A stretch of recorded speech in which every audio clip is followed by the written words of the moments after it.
Okay, Pro Ricky back in the seat, guys, doing a bit of jock work, some hacks on life. We're going to look at some female nature, but first we're going to look at a guy that's going to give us a bit of insight into how to manage ourselves after divorce. I got divorced when I was 30 years old, and the hardest part about it was the guilt, shame, and regret cycle after the divorce. And this is a natural occurrence for the end of a divorce or a relationship, where you start to regret never being with that person, and then also feeling... You said that part of the cycle was regretting being with that person. I don't know if that's a healthy thing. We make our decisions and things work out the way that they do. There's different reasons for regret and different ways in which that can work. I think you should not so much regret as what you should contemplate. Contemplate on what happened, how it happened, why it happened, and what's the best ways of getting through and out the other side of this as healthily as you can. Feeling guilty and shameful for how you showed up. Ultimately, this cycle is going to be never ending until... And he said it's a cycle. You know how we ruminate on things like a cow chewing cud? The cow just stands in the paddock and chews its cud, chews over it, chews over it, chews over it. And this can be something that happens to us when we're traumatized. We chew over things of the past that have hurt us and harmed us, that need not ought to have.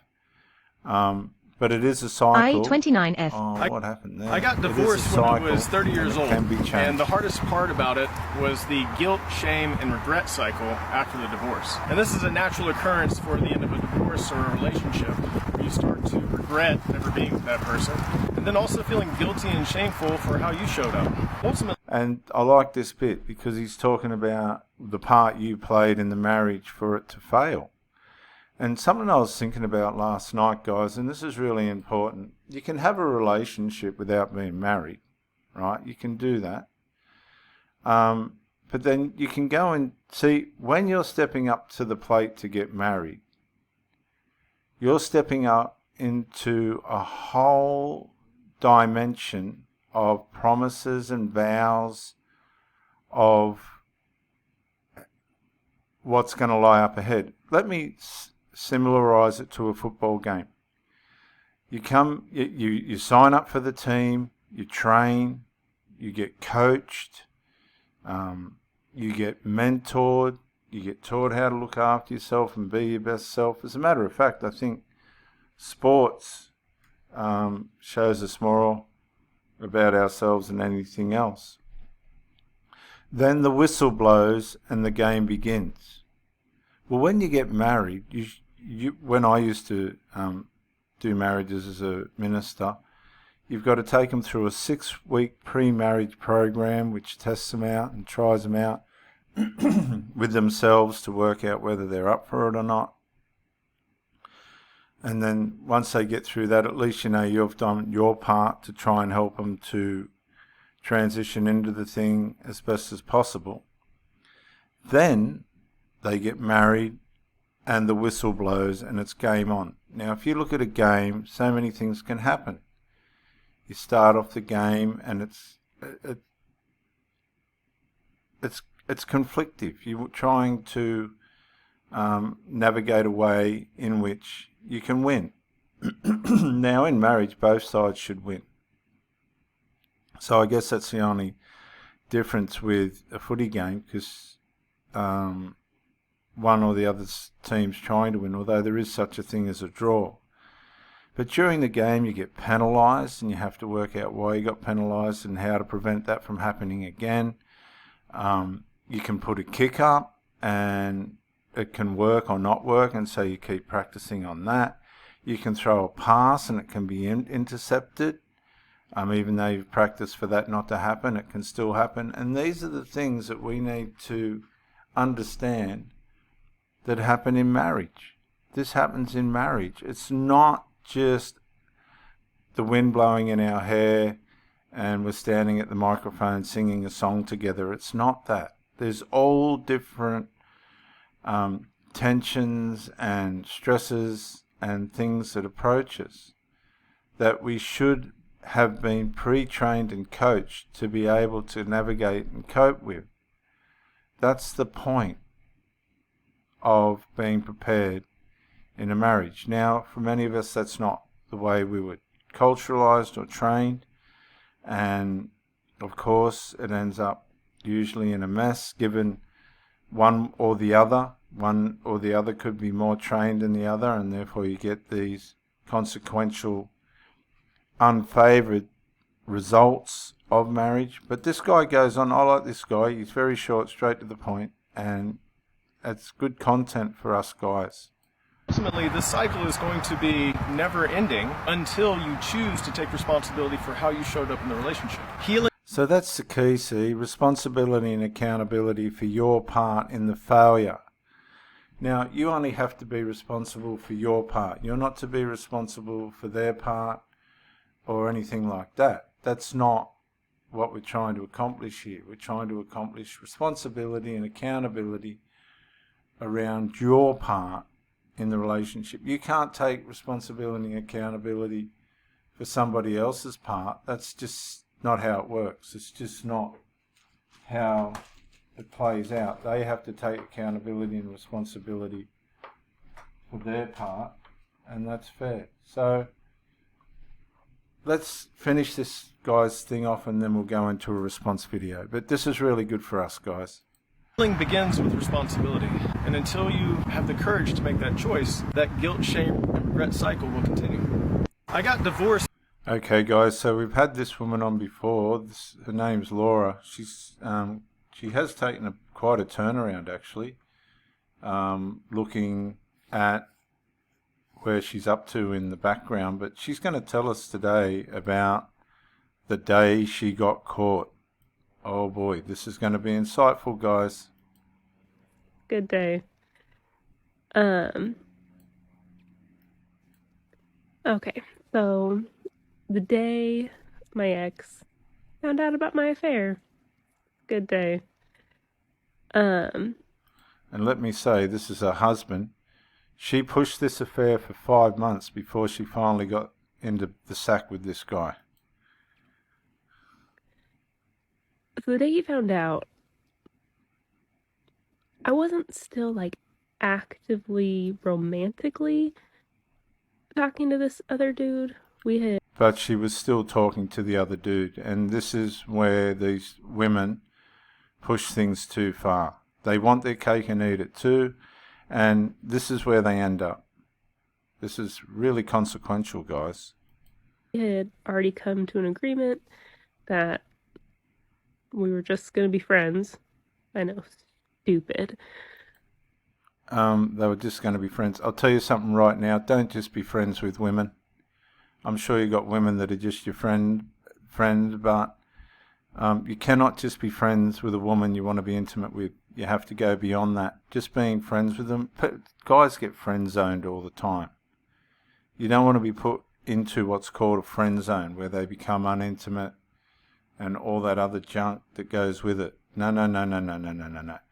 This woman, for this other guy, as soon as he shouldn't have been with her in the first place, but as soon as she's gone, we're just going to be friends. You got to move on from that and leave it behind. And so we're just still talking like friends on a regular basis. No, see, that's just wanting your cake and eat it too. There's no excuse for that. If your girl's talking to another bloke, she's got to fix it up, or she's got to be kicked to the curb. It's as simple as that. You cannot tolerate your missus talking to another bloke on an emotional level. It's just not how it works. It's just not a level playing field. It's just not integral. Same way we were talking before, just no longer anything else in the conversations. And so I still had the conversation muted on Instagram. And so this was happening through Instagram. Now look at that face. This is how fucking strategic they can be about going about to getting their lust fulfilled. Want their cake and eat it too. So she would have carried, well, I don't know how far she took it after she got caught, but she was pushing it until she got caught. And this is the idiocy and selfishness of these women. It's a Saturday morning, and I was redecorating all the bedrooms, and my husband had been working. He works See, from home. they just go on. This is a funny thing. They just go on like nothing's happened. They'll pretend nothing's happened. She's been porked by another bloke, and she's just getting on with life like nothing's happened. That's not moral. That's not what marriage is about. That's deceitful. That's delinquent. That's wrong. And these women end up on their own. She's all on her own. And probably with a cat or a dog or something, I don't know. They always find some other way of getting company because they can't cope with a normal relationship. They have to have drama. And her little ideal of drama was somebody in the background. She'd had sex with this guy, possibly his friend, I don't know. And this is just what's happening all the time, guys. You've got to be careful of these women. Don't have any sympathy for her. Oh, she consciously made her choice. At the time, and he was just getting off work, and he was like, what can I do? He was going to help with whatever I was doing. And I was like, honestly, So if you start helping, we're both... See that? The husband's a really good guy. He's come in to try and help. But maybe he was too good. Like, look at the way she's explaining. Maybe if you help me, we could get in the way of each other, I'd say she's going to say. Sometimes you can be too good. And that was something I never really understood until later in life. When I went red pill. I'm sort of more purple pill, but went from blue pill to red pill, realising that you've got to have your masculine frame in order for a woman to be attracted to you. If you do too much for them, it's unattractive. Get hangry, so why don't you just go grab us food, and then we can eat, and then you can help. In other words, fuck off and leave me alone, and I'll just do what I want to do. Like, all right, cool. So he leaves to go get food. Now, at this point in time, both of our cell phones looked the same. They're both just had black cases on them. And so about 5-10 minutes after he left, I realized I cannot find my cell phone anywhere. I'm terrible. And that's the key, man. That's the key, guys. Look, I'm going to come up on the screen for this. If you want to find out what she's doing, you've got to get to a phone.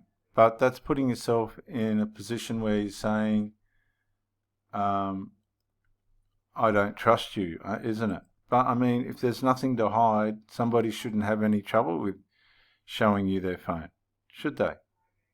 There shouldn't be any issues with that. There shouldn't be any problems with that. But if there's something, they're up to something, they're not going to show you their phone. They'll put passwords on it. They'll lock it up. They'll hide in the toilet and bathroom, clicking away, tapping away to whoever it is that they're trying to, keep enticed. And this is the simple, common behaviour. The answers to these people is always in their phone. Always. Fair enough. If she's putting her phone face down all the time, I don't want to read too much into it. But if she just put her phone wherever she wanted, however it was, if she's starting to put it face down all the time, you might want to just have a little thinky about what's up here. 3-bedroom looking for it. I'm pinging it. Now she's starting to shit herself because she can't find a phone. And if he's got the phone, he's got the answer. On my watch, because I just got an Apple Watch for Christmas. Can't find it. And so I was like, okay. There's a solid chance he accidentally took my phone. Or there's a solid chance he actually deliberately took a phone. These people will drive you to the point where you just want some answers. You're not going to get them out of her. Obviously, she was deceitful and wicked enough to hide the truth from him. But now he's got the phone. I'm telling you, 9 times out of 10, the answer's in the phone.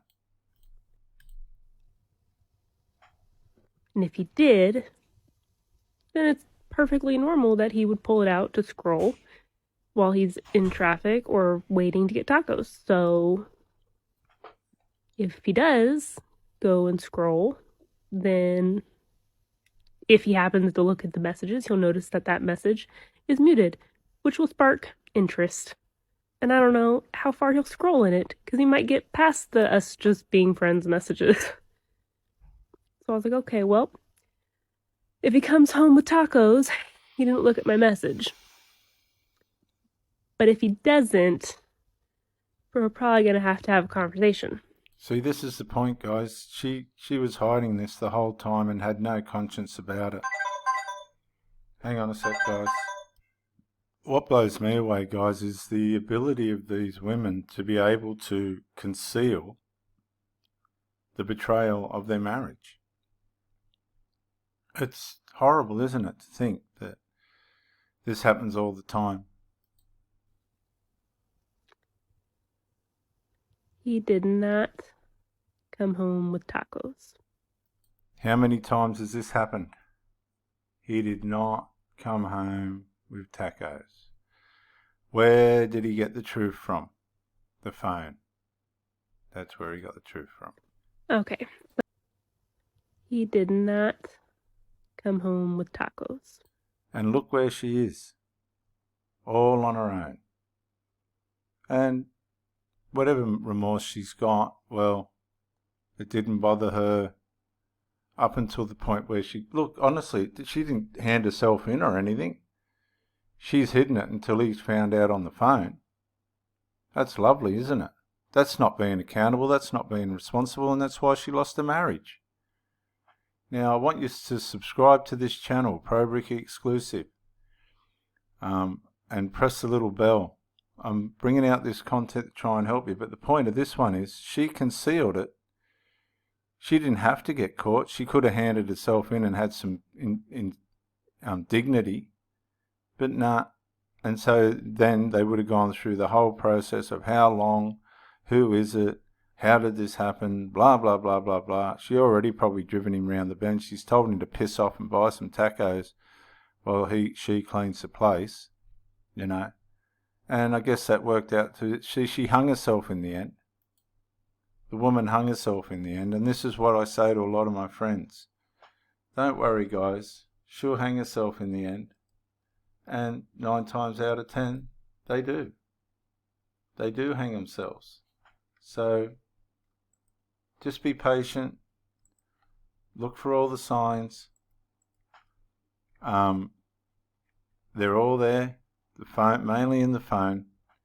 And you've got to be really sensitive when it comes to your partner's phone. You know, people don't like you ratting through their phone because it's a sign that you don't trust them. But on the other hand, if there's nothing to hide, then, oh well, show me your phone. And if they don't show you their phone, well, you've got issues, man. You've probably got issues, because if there's nothing to hide, there's nothing to worry about.